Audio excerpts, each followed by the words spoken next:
They say that rock bottom is the solid foundation on which you rebuild your life. But what happens when the person kicking you down there is the one who vowed to protect you? Picture this. You are standing in a ballroom filled with the city's elite.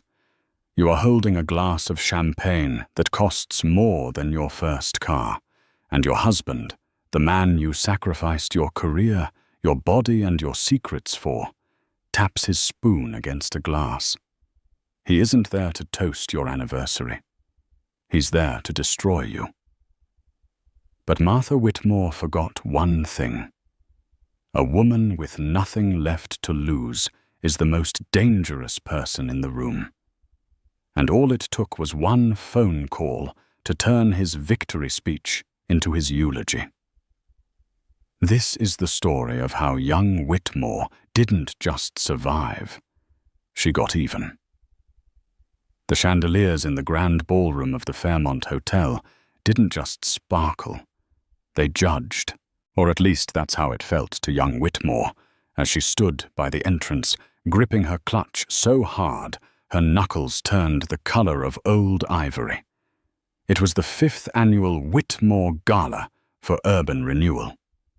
5 years ago, this event had been a potluck in a rented community center basement.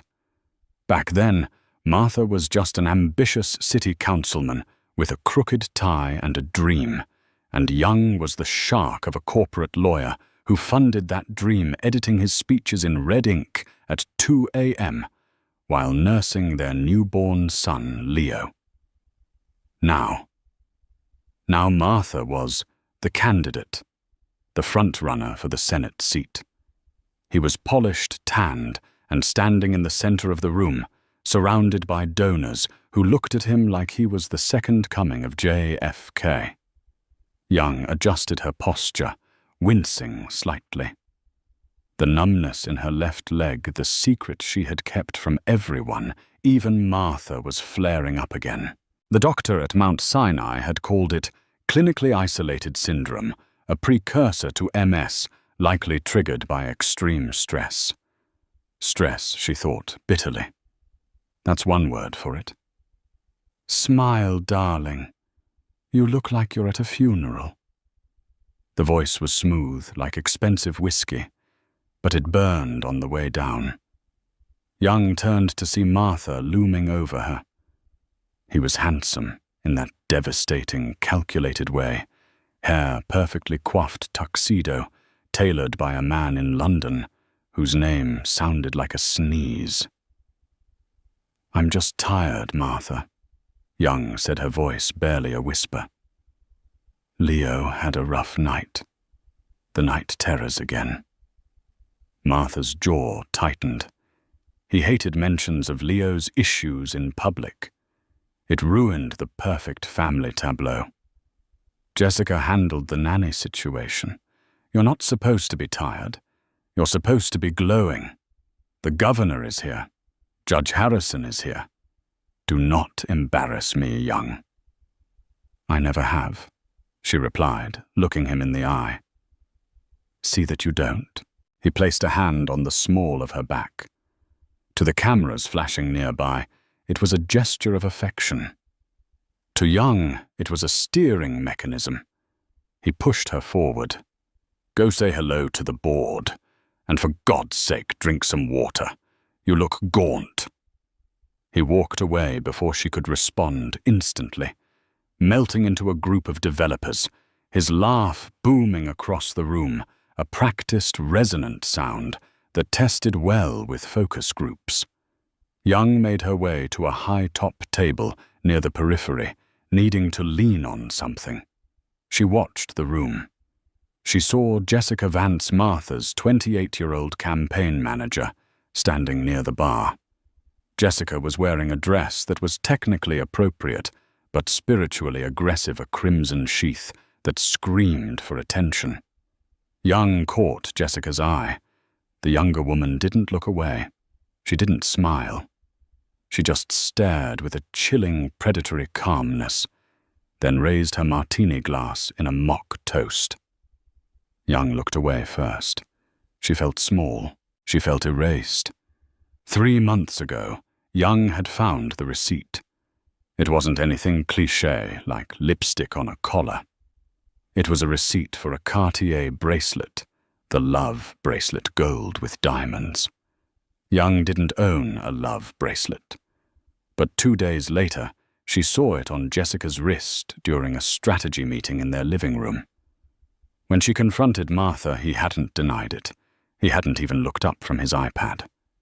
She's valuable to the campaign, Young. It's a bonus. Don't be pedestrian. Pedestrian. The word had haunted her. Young, who had graduated top of her class at Columbia Law. Young, who had brokered mergers worth billions before retiring to manage Martha's life. Now she was just the pedestrian wife, the aging accessory that didn't quite match the new decor. Mrs. Whitmore. Young jumped. A waiter was holding a tray of hors d'oeuvres. Mini beef Wellington. No. Thank you, she managed. She looked at her phone. No messages. She checked the time, 8:15 p.m. The speeches were starting soon. She just needed to get through the next 2 hours. Then she could go home, take off the heels that felt like torture devices, and check on Leo. But the atmosphere in the room felt heavy, charged. Usually at these events, people flocked to her. She was the charming wife, the one who remembered their kids' names and asked about their vacations to Aspen. Tonight, people seemed to be giving her a wide berth. She saw Mrs. Galloway, the wife of the biggest construction magnate in the state, turn her back abruptly as Young approached. She saw 2 junior staffers whispering behind their hands, their eyes darting toward her, and then away. Paranoia, she told herself. It's just the medication. It's the fatigue. Suddenly, the lights dimmed. A spotlight hit the stage. The chatter died down, replaced by the polite clinking of silverware. "Ladies and gentlemen," the announcer's voice boomed, "please welcome the man of the hour, the future of our great state, Martha Whitmore." The applause was thunderous. Martha bounded onto the stage, energetic and youthful. He adjusted the microphone, waiting for the applause to die down, exactly 4 seconds, the psychological sweet spot, before smiling. "Thank you," he said, his voice warm and humble. "Thank you all. We are here tonight to build a future, to build a foundation." He went through his standard stump speech. He charmed. He joked. He spoke about infrastructure and education. Then his tone changed. He looked down at the podium, then out into the crowd. He looked sad. He looked like a man carrying the weight of the world. "But we cannot build a future if we are not honest about the present," Martha said, his voice dropping an octave. "We talk about transparency in government, but transparency must start at home." Young's stomach dropped. The air in the room seemed to be sucked out by a giant vacuum. What is he doing? This wasn't in the script. She had read the script. Martha looked directly at her. The spotlight swung around, blinding her. "My wife Young," Martha said, and his voice cracked perfectly. "She has been my rock for 15 years. But for the past year, we have been fighting a battle in private, a battle against demons that simply became too strong." Young froze. Demons. I wanted to protect her. Martha continued, tears now glistening in his eyes. He was actually crying. "I wanted to save her from herself. But when addiction takes hold of a family, when mental instability threatens the safety of our children," a gasp rippled through the room. Young stood up, her legs shaking violently. Addiction, safety of the children. She drank a glass of wine a week. She was the one who stayed up with Leo during his meltdowns, while Martha slept in the guest house. "It is with a broken heart," Martha said, staring at her with a look of profound, staged pity. "That I must announce that Young and I will be separating. I will be seeking full custody of our son for his own protection, while Young gets the help she so desperately needs at a facility we have selected for her." The room went silent. Dead silent. Young felt the blood drain from her face. This wasn't a divorce announcement. This was an execution. The silence that followed Martha's declaration was heavier than the crystal chandeliers overhead. It was a physical weight pressing down on Young's chest, making it impossible to breathe. 300 pairs of eyes belonging to judges, senators, CEOs, and gossip columnists were fixed on her. They weren't looking at her with sympathy. They were looking at her with morbid curiosity, like she was a car crash on the side of the highway. They were looking for the signs. Is she drunk right now? Look at how she's shaking. Look at how pale she is. Martha had weaponized her illness. The trembling, the fatigue, the stumbling, he had just reframed it all as addiction and instability. "I ask," Martha continued, his voice regaining its strength, "for your privacy and your prayers during this difficult time. This is not a political decision. This is a father's decision." He stepped back from the podium, head bowed.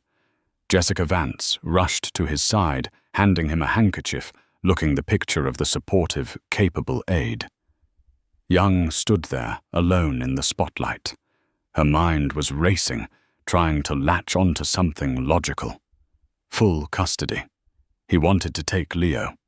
He wanted to take her son, the boy who only calmed down when Young sang Blackbird to him, the boy who couldn't handle loud noises or changes in routine. Martha didn't even know the name of Leo's occupational therapist. Martha treated Leo like a broken prop that needed to be hidden away. "He's discarding me," she realized with a cold, terrifying clarity. "He has the donor money. He has the poll numbers. I am the last loose end." She looked around the room. She saw Judge Harrison shaking his head sadly. She saw her friends looking at their plates. No one moved toward her. She was radioactive. She needed to leave. She needed to get out of this room before she screamed or collapsed. She turned, her movements jerky and uncoordinated due to the shock and the neuropathy in her leg. As she took a step, her heel caught on the edge of the carpet. She stumbled. It wasn't a bad fall. She caught herself on the back of a chair.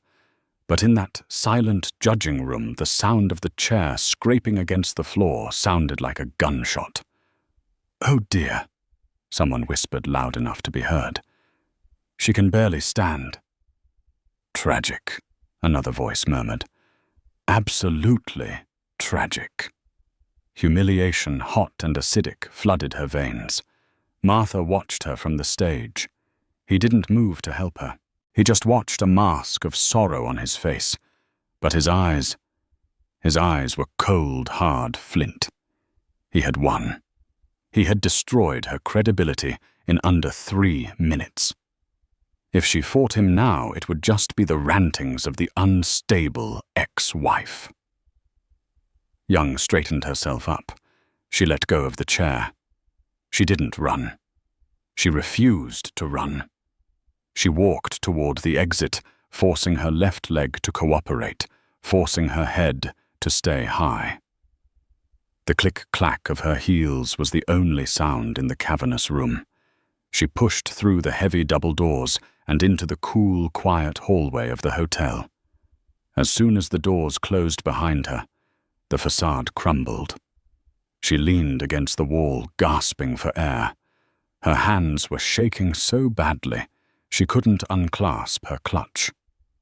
He's going to take Leo. She had to call her lawyer. She had to call her brother. She fumbled for her phone. It was vibrating. She stared at the screen. It was an unknown number. No caller ID. Usually she wouldn't answer. But her world had just ended. What did it matter? She slid her thumb across the screen and held the phone to her ear. "Hello." Her voice was jagged, broken. "Young." The voice on the other end was male, raspy, and sounded like it was coming from inside a wind tunnel, or maybe from a very old memory. "Who is this?" Young asked, wiping a tear from her cheek. I can't talk right now." "Don't hang up," the voice commanded. It wasn't threatening, but it was urgent. "You just left the ballroom. I'm watching the live feed." "He did it, didn't he?" He pulled the unstable wife card. Young stiffened. She looked down the empty hallway. "Who are you?" "My name is Preston Walsh." Young stopped breathing. Preston Walsh. The name was a ghost story in the Whitmore household. 5 years ago, Preston had been Martha's campaign treasurer and closest friend. Then overnight, he had vanished. Martha told everyone Preston had embezzled funds and fled to non-extradition country to avoid prosecution. Martha had played the victim then too, the trusting friend betrayed by a criminal. Preston is in Belize," Young whispered, repeating the lie she had been told 1,000 times. "Or dead." "I'm not in Belize, Young, and I'm certainly not dead, though your husband tried his best on that second count." Young's grip on the phone tightened. "Why are you calling me?" "Because I know what he's planning to do next," Preston said. "The rehab facility he mentioned, it's Serenity Hills, isn't it? Owned by the Shell Company, managed by his cousin." Young didn't answer, but her silence was confirmation enough. "If you go there young, you will never get out. They will drug you until you actually are what he says you are. And Leo will be sent to a boarding school in Switzerland that specializes in difficult cases. He will be out of sight, out of mind, so Martha can focus on the Senate." A primal noise escaped Young's throat. "No. I won't let him." "You can't stop him with tears, Young, and you can't stop him with the truth, not the version of the truth you have. He owns the narrative now. He owns the judge. He owns the press." "Then what do I do?" she pleaded, looking back at the closed doors of the ballroom. She could hear the muffled applause starting up again. Martha was likely accepting an award on her behalf. "You need to nuke the narrative," Preston said. "I have something. I've been holding on to it for 5 years, waiting for him to make a mistake. Tonight, when he went after you publicly, that was his mistake. He got arrogant." "What do you have?" "I have the ledger. The real ledger. Not the one he showed the FEC. And I have the recording from the night the girl died." Young felt the hallway spin. "What girl?" "Turn around, Young." Young turned. At the far end of the hallway, standing near the service elevators, was a man in a wheelchair. He was older than she remembered his face, scarred, wearing a faded baseball cap. He held a phone to his ear. "Walk to me," Preston said through the phone, though she could see his lips moving down the hall. "We have about 5 minutes before his security detail realizes you're not in the bathroom. If you want to keep your son, if you want to bury Martha Whitmore, you need to come with me right now." Young looked at the ballroom doors. Inside was her husband, the man who had promised to love her in sickness and in health, currently cementing her destruction. She looked at the scarred man in the wheelchair. A ghost. A criminal. "Why should I trust you?" she asked, her voice trembling. Preston lowered the phone. He spoke loud enough for his voice to carry down the marble corridor. "Because Young, I didn't embezzle that money. I was the one who found out. He was using campaign funds to pay off the family of the girl he hit with his car in 2019. And when I tried to stop him, my brakes failed on the I-95. He tapped his paralyzed legs. He took my legs, Young. Don't let him take your son. Young didn't hesitate anymore. She kicked off her heels. She left them lying on the expensive carpet like dropped weapons. She walked toward Preston Walsh. "Where are we going?" she asked as she reached him. Preston pressed the elevator button. "Back inside." Young stared at him. "What? You're not running away, Young. That's what a guilty person does. We're going back inside. I have a flash drive, and I know for a fact that the AV guy in the booth is an unpaid intern who hates Martha." The elevator doors chimed open. "We're going to crash the party," Preston said, a dark smile forming on his scarred face. "Ready for your rebuttal." Young thought of Leo. She thought of the love bracelet on Jessica's wrist. She thought of the unstable label stamped on her forehead. She stepped into the elevator. "I'm ready." The service elevator smelled of stale coffee and industrial cleaner, a stark contrast to the lavender-scented air of the ballroom, but to Young, it smelled like oxygen, like truth. She stood barefoot on the metal floor, her expensive gown trailing in the dust. Beside her, Preston Walsh sat in his wheelchair, his knuckles white as he gripped the armrests. Up close, the damage Martha had inflicted was undeniable. A jagged scar ran from Preston's hairline to his jaw. His legs, once capable of running marathons, were wasted away beneath his trousers. "He told me you stole from the pension fund." Young said, her voice quiet. The elevator hummed as it ascended toward the mezzanine level which overlooked the ballroom. "Martha is a storyteller." "Young," Preston replied, his eyes fixed on the floor indicators. "He tells the story that fits the moment. With me, it was embezzlement. With you, it's insanity. He needed me gone because I saw him hit Maya Lin." "Maya Lin?" Young frowned. The name sounded vaguely familiar. "The volunteer. The one who went missing 3 years ago." "She didn't go missing. She went through the windshield of Martha's S-Class at 2 a.m. after the primary victory party. He was drunk. He wasn't supposed to be driving. I was following behind in my car to make sure he got home. I saw it happen." Young felt bile rise in her throat. She remembered that night.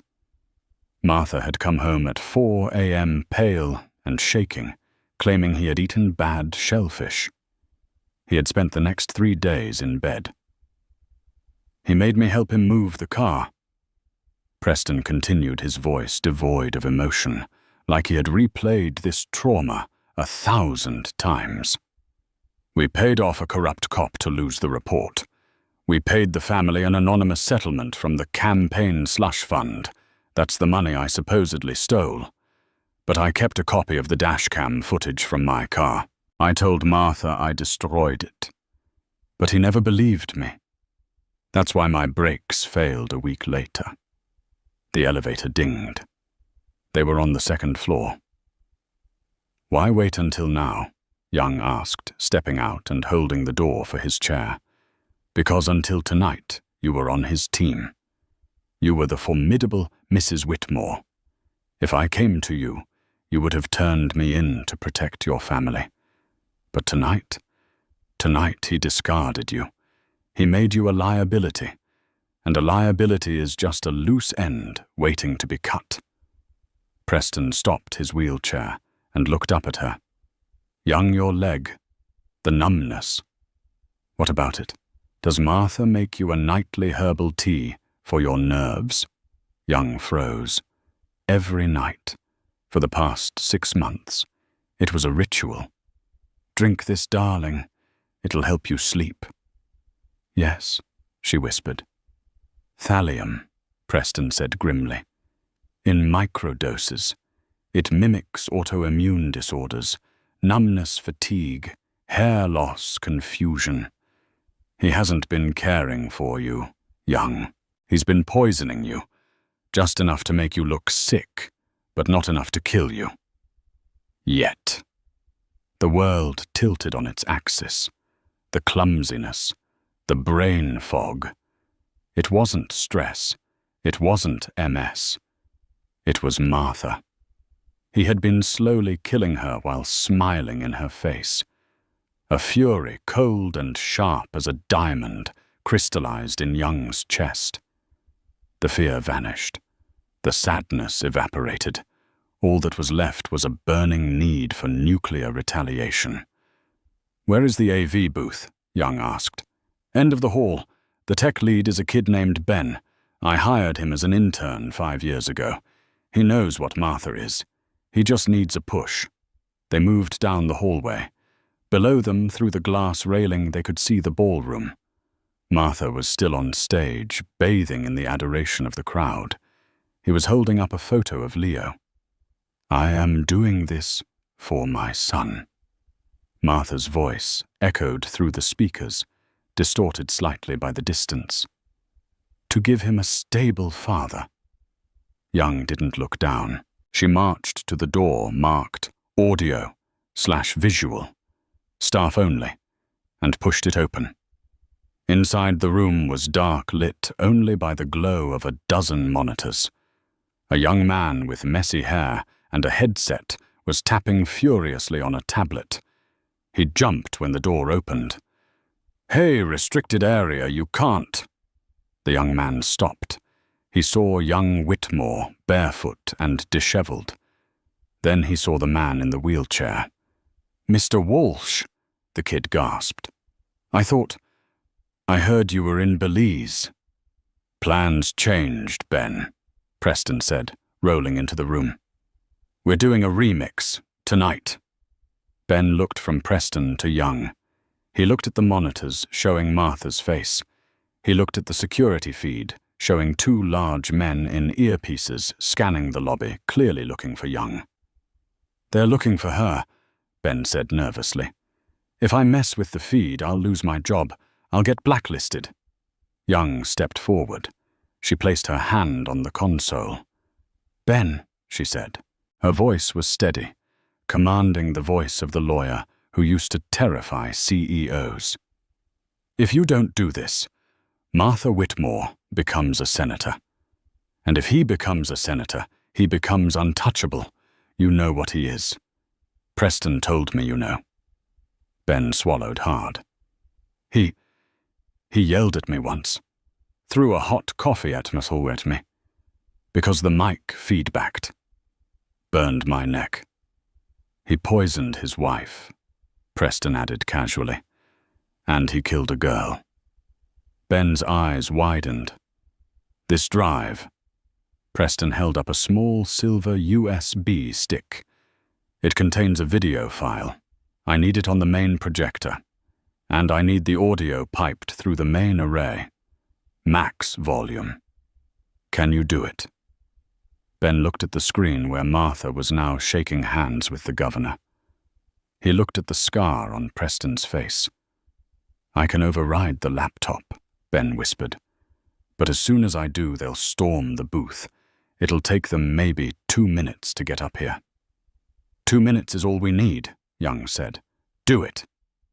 Ben took the drive. His hands were shaking, but he plugged it in. "Okay." Ben typed a command. "Bypassing the campaign proxy. Killing the live feed. Ready in 3, 2. Young walked to the large glass window of the booth that looked directly down onto the stage. She wanted to see his face. 1, Ben said. He hit enter. In the ballroom, the applause was dying down.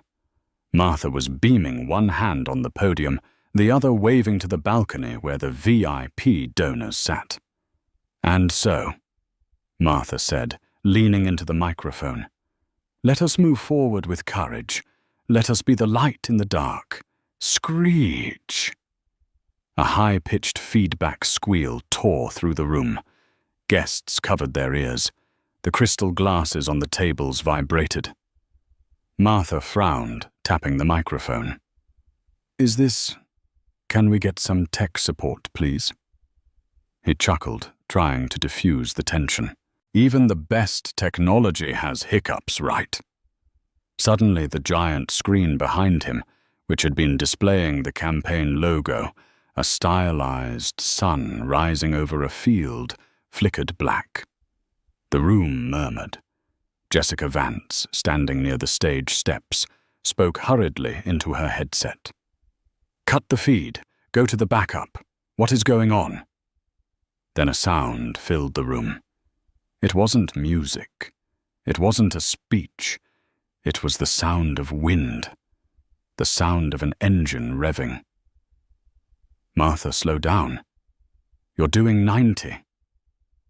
The voice on the speakers was unmistakable. It was Preston Walsh, but he sounded younger, panicked. "Shut up, Preston. I'm fine. I'm the best driver you know." The second voice was Martha, but it was slurred, heavy with alcohol. The entire room went dead silent. Martha froze on stage. He looked back at the screen. An image appeared. It was grainy dashcam footage, stamped with a date, November 4th, 2019. It showed the rear of a black Mercedes swerving across the lanes of a highway. "Turn it off!" Martha screamed, his good guy mask instantly vanishing. He waved frantically at the back of the room. "Cut the power. It's a deep fake. It's AI." But the video continued. "Martha, watch out." Crunch. The sound was sickeningly loud. It was the sound of metal hitting flesh and bone. The black Mercedes on the screen swerved violently. Tail lights spinning before slamming into the guardrail. On the screen, the dashcam vehicle. Preston's car pulled over. The recording showed Preston running toward the Mercedes, but the audio kept playing from inside Preston's car, capturing what happened next. "Oh God. Oh God, Martha. You hit her." She was walking on the shoulder. Is she dead?" Martha's voice terrified. "I don't know." "Call 911. No, 911. Do you know what day it is?" "Preston, I just won the primary. If I call the cops, I'm done. My life is over." "She's bleeding, Martha. We have to help her." "Get her off the road. Throw her in the ditch. We'll say I was home. You drove. No, I was home. Listen to me, Preston. I will ruin you if you make that call. I will bury you." The gasps in the ballroom were audible even from the booth. Mrs. Galloway dropped her wine glass. It shattered, but no one looked down. Every eye was glued to the screen. Martha looked small now. He looked like a cornered animal. He looked toward Jessica Vance, but she was slowly backing away, her face pale. The audio cut to a new clip, a phone recording. It's handled Preston. The money is in the offshore account. The family thinks it was a hit and run by a trucker. You need to stop asking questions. Accidents happen. Heroes are necessary. Casualties are inevitable. Then a third clip. This one was recent. Very recent. "She's getting suspicious, Jessica. I need to up the dosage on the tea. Just enough to get her committed. Once she's in Serenity Hills, I get power of attorney. Then we can liquidate her trust to cover the campaign debt. She's worth more to me, crazy, than she is sane." That was the final nail. The video cut to black. For 10 seconds, there was absolute silence. No one moved. No one breathed. The horror of what they had just heard, The callousness, the murder, the calculated poisoning of a spouse was too much to process instantly. Martha stood alone on the stage. The spotlight was still on him, merciless and bright. He opened his mouth, but no sound came out. He looked at the crowd, searching for an ally, searching for a way to spin this. "Lies," he croaked, but his voice was weak without the microphone, which Ben had cut. "Technological manipulation." From the mezzanine balcony, a movement caught the crowd's eye. Young Whitmore stepped up to the railing. She was illuminated by the ambient light of the chandeliers. She was barefoot. Her hair was messy. She looked exhausted. But she stood with a posture of iron. Next to her, visible to everyone below, was Preston Walsh in his wheelchair, the man Martha claimed was an embezzler in Belize. "It's not a lie, Martha," Young said. Her voice wasn't amplified, but in the dead silence of the ballroom, it carried like a bell. She looked down at the sea of faces, the people who had shunned her 10 minutes ago. "He poisoned me," Young said, her voice trembling with rage, not weakness. "He killed a young girl named Maya Lynn, and he tried to kill his best friend to cover it up." She pointed a finger at her husband. "You wanted to announce a separation. Martha. You wanted full custody. You can have the separation, but you will never, ever touch my son again." Martha's face contorted into a snarl. He forgot the cameras. He forgot the donors.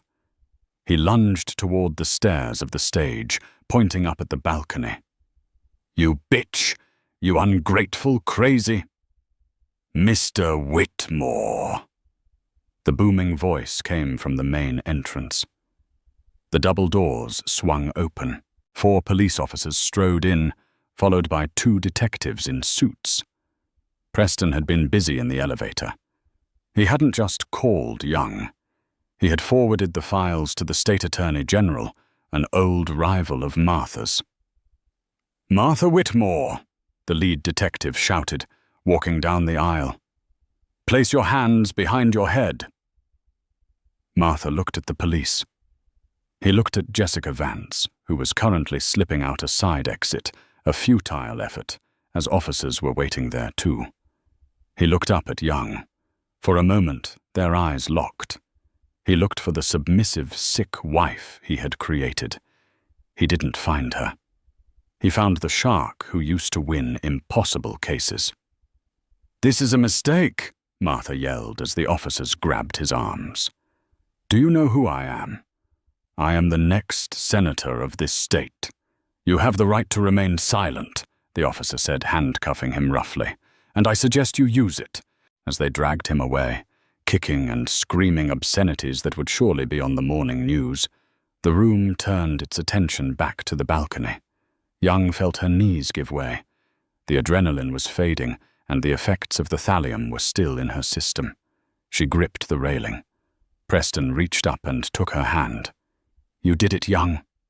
She looked down at him and managed a weak smile. "We did it." Below them, the crowd began to talk, the hum of shock, of scandal, of history being witnessed. But Young didn't care about them. She needed to get to Leo. She needed to get the poison out of her body. But as she turned to leave the railing, she saw Mrs. Galloway, the woman who had turned her back on Young earlier, looking up. Mrs. Galloway was crying. She slowly started to clap. It wasn't a polite golf clap. It was a slow, rhythmic clap of respect.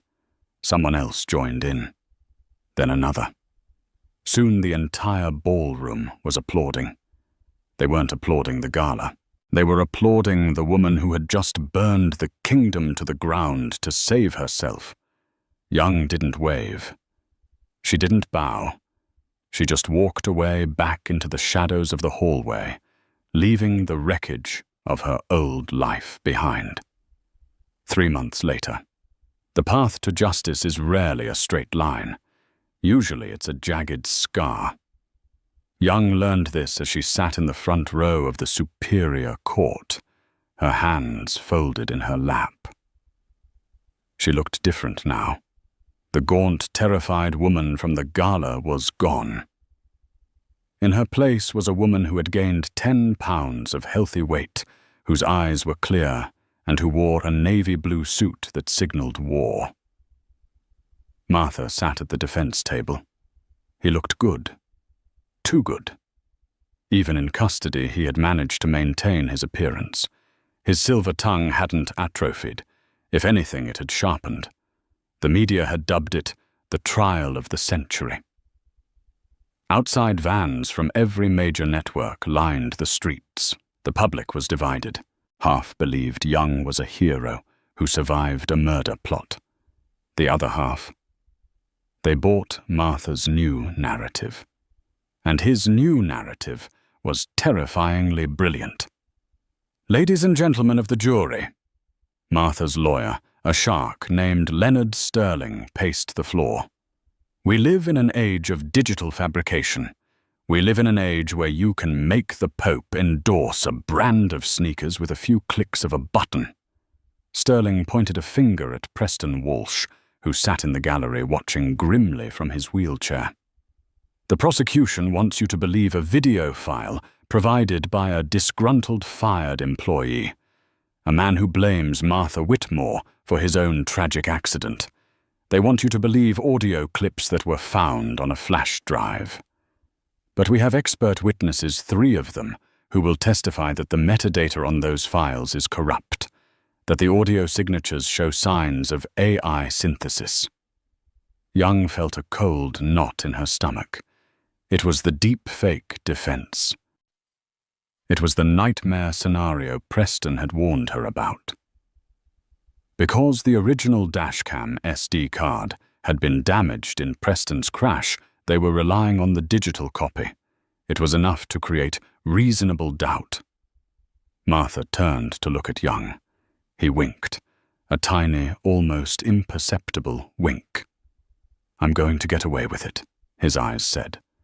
And then I'm coming for Leo. The prosecution led by District Attorney Reynolds called their witnesses. The toxicologist confirmed thallium was in Young's hair, but Sterling countered on cross-examination. Is it not true, doctor, that thallium is also found in certain rat poisons?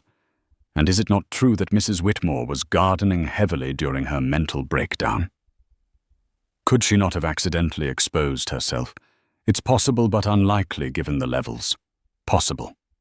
Sterling interrupted. Thank you. Day by day, Young watched the case crumble. Martha's team painted her as a paranoid, unstable woman who fabricated a conspiracy with Preston to destroy a cheating husband.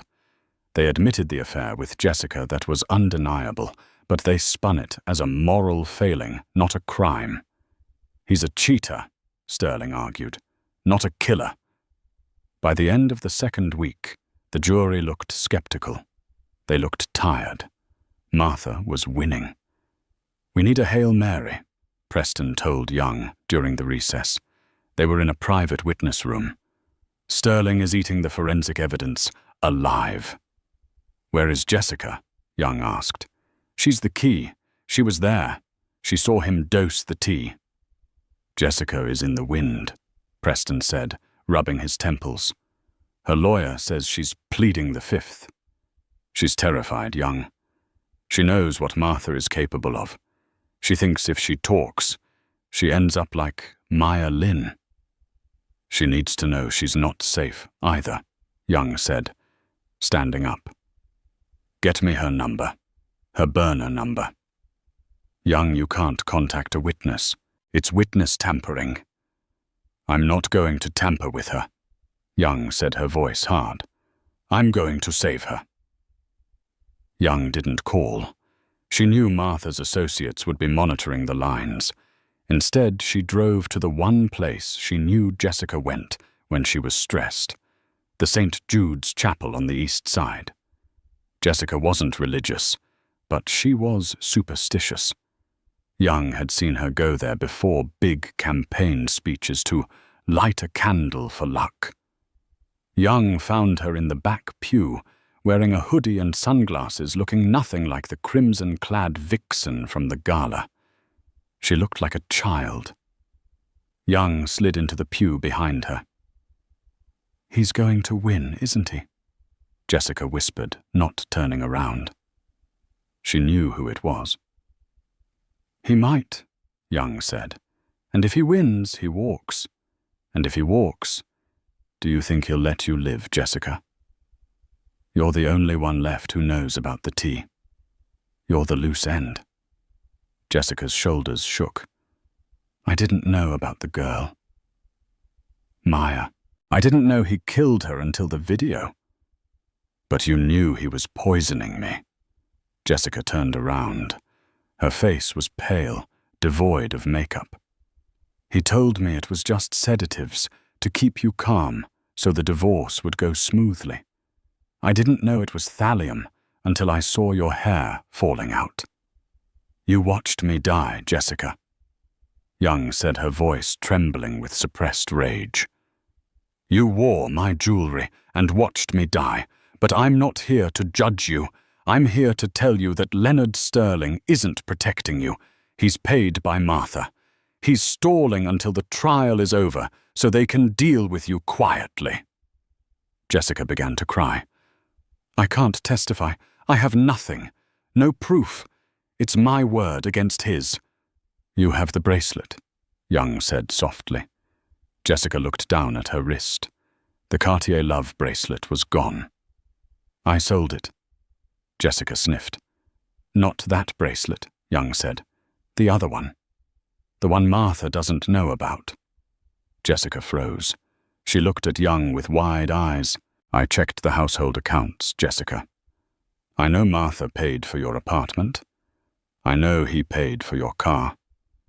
But there was a withdrawal 3 weeks ago. $10,000 in cash. Martha didn't authorize that. You did. You were stealing from him." "I was saving up to run away," Jessica hissed. "Exactly." Young leaned forward. "You were stealing from the campaign funds. That makes you an accomplice to embezzlement. Unless what? Unless you turn state's evidence. You give them the insurance." "I don't have insurance." "Yes, you do." Young bluffed. She stared deep into the younger woman's eyes, channeling every ounce of confidence she had left. "Martha is a narcissist. He keeps trophies. He kept the dash cam video. He kept the thallium bottle. Where is it, Jessica? Did he give it to you to dispose of? And you kept it, didn't you, because you knew one day he'd turn on you?" Jessica's breath hitched. Young had guessed right. "It's in my storage unit," Jessica whispered. "The bottle. And his handwritten journal. The one he uses to track the bribes." Young closed her eyes and exhaled. "Get it. Bring it to court tomorrow. Or Martha walks and we both end up in a ditch." The next morning, the courtroom was electric. The defense had rested. It was time for the prosecution's rebuttal. "The people call Jessica Miller," the bailiff announced, using Jessica's real surname. Martha's head snapped up. He looked at his lawyer, Sterling, who looked equally confused. This wasn't on the schedule. Jessica walked in. She wasn't wearing white. She was wearing a black turtleneck and slacks. She looked somber. She carried a sealed evidence bag. When she took the stand, she didn't look at Martha. She looked at the jury. "Ms. Miller," D.A. Reynolds asked, "what is in that bag?" "It is a bottle of thallium sulfate," Jessica said, her voice clear, "and a ledger, a black moleskin notebook. Where did you get these items?" "Martha gave me the bottle to throw in the river 2 days before the gala.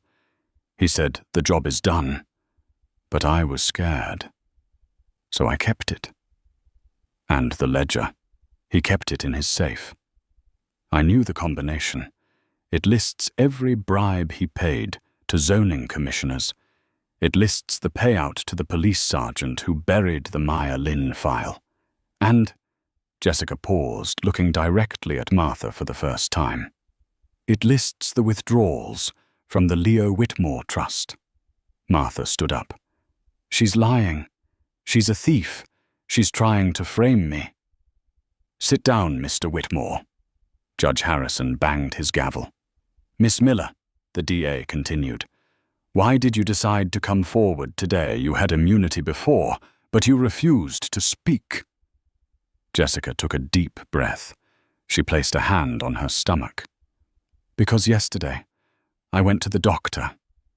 The room went silent. I'm pregnant, Jessica said. It's Martha's.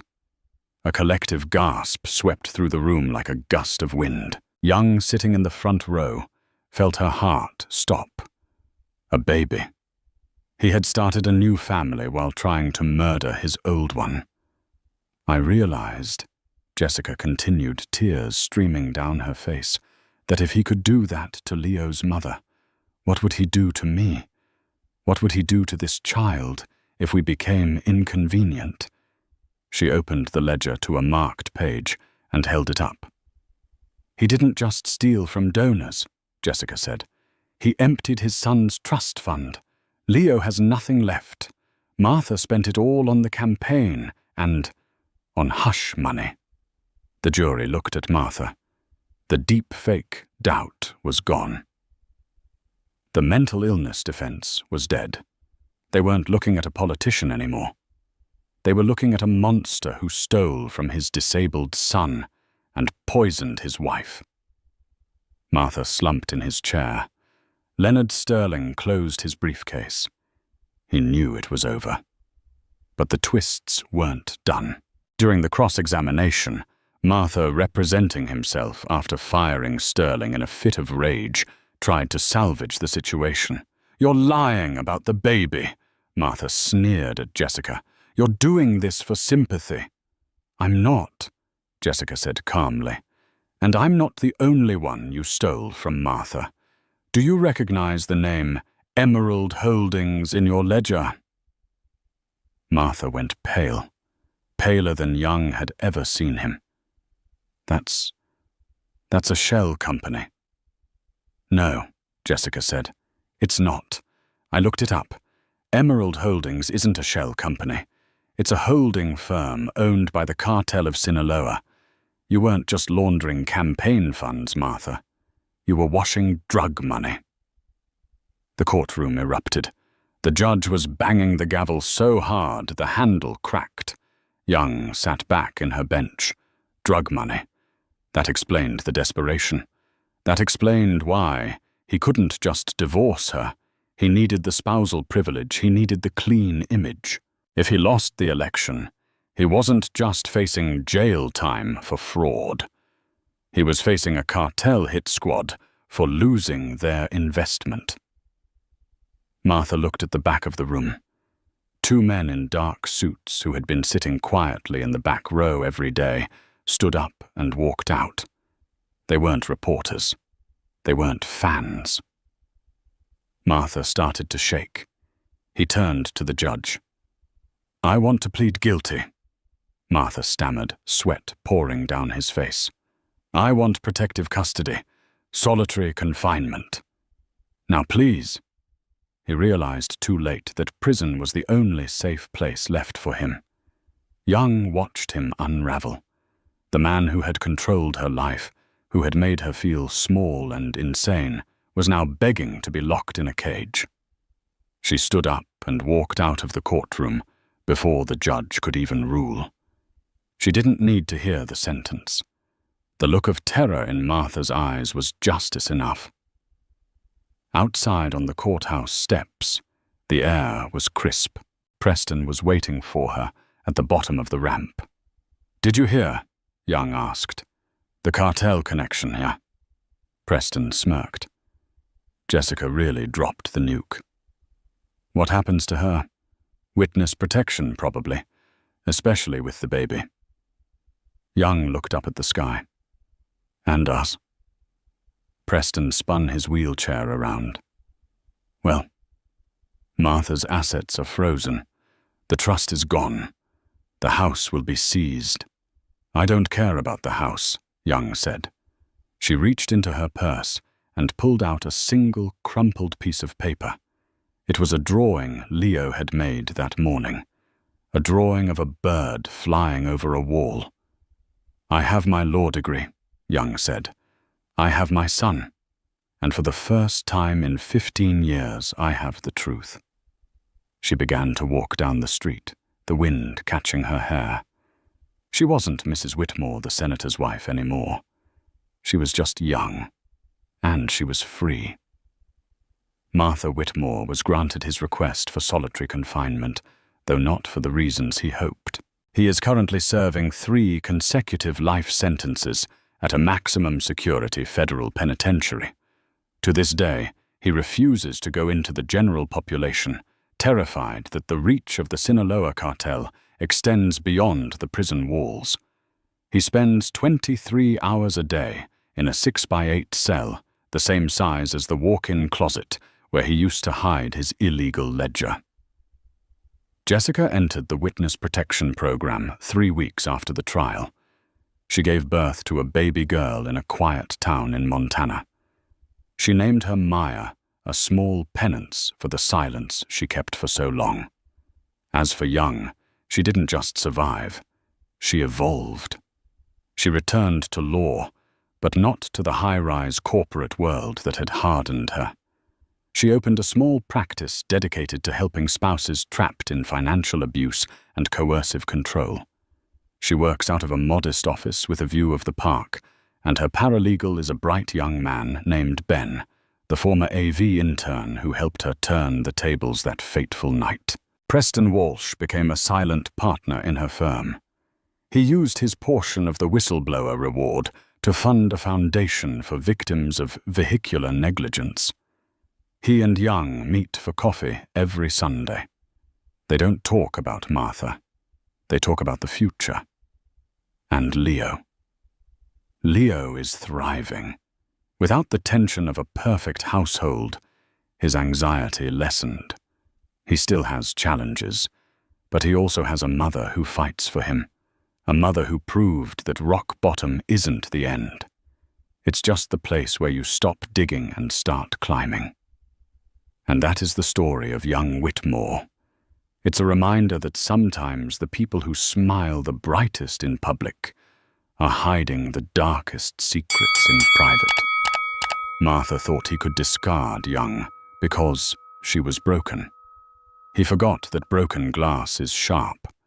He forgot that a mother protecting her child is a force of nature that no amount of money or political influence can suppress. Young's story isn't just about revenge. It's about reclaiming your narrative when everyone else tries to write you off. She proved that your lowest point can be the solid ground you need to build a new life, one based on truth, not appearance. What would you have done if you were in Young's shoes? Would you have run away with Preston, or would you have marched back into that ballroom to face the music? Let me know in the comments below. I read every single one. If this story had you on the edge of your seat, please hit that like button. It really helps the channel grow and lets me know you want more stories like this. And if you haven't already, smash that subscribe button and turn on the notification bell so you never miss a twist. We have an even crazier story coming up next week about a lottery winner whose family vanished the day the check cleared. You do not want to miss it. Thanks for watching and stay safe out there.